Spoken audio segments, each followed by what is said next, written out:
Or in the name of the Boyle Branch Trust, Common South Leitrim.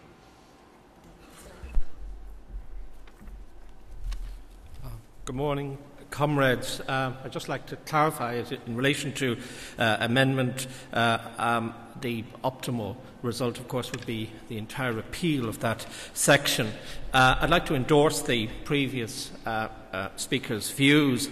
Section 37, as you know, allows schools and hospitals the unfettered right to discriminate against workers in those industries on the grounds of the non-compliance of such workers with the vague and elastic concept of religious ethos.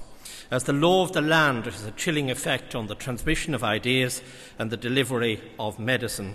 Officially, ethos seems to be about perhaps evangelization or salvation or something like that.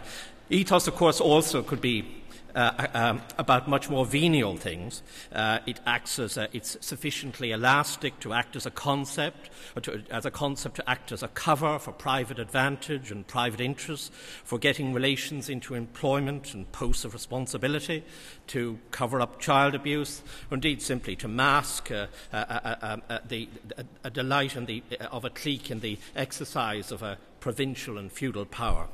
Who comrades wants the taxpayer in a democratic society to pay for schools and hospitals to be controlled by a concept like ethos that nobody, not even the doctors of divinity themselves, can clearly define? We must get rid of this legislation for at least two reasons.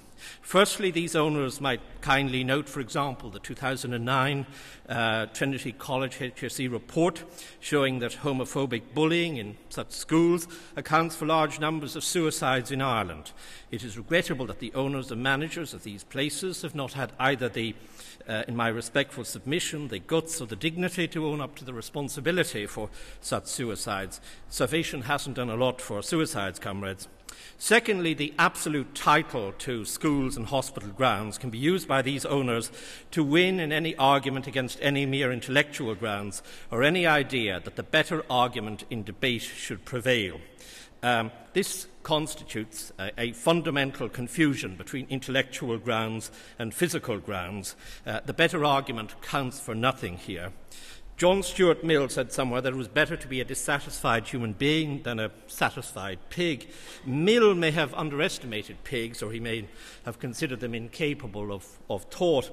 In any case, in this present context, again in my respectful submission, it is perhaps more accurate to say that it would be better to be a dissatisfied human being rather than a satisfied promoted worker in one of these institutions where that promoted worker does not have permission to think. Could you conclude, please? And that is why, comrades, we must get rid of this legislation and save both these evangelists and ourselves from, in that latter and arguably much more important second respect. We must save them from the indignity of further national intellectual embarrassment and from this threat to, or this attack on rational expression by a threat to livelihood and employment.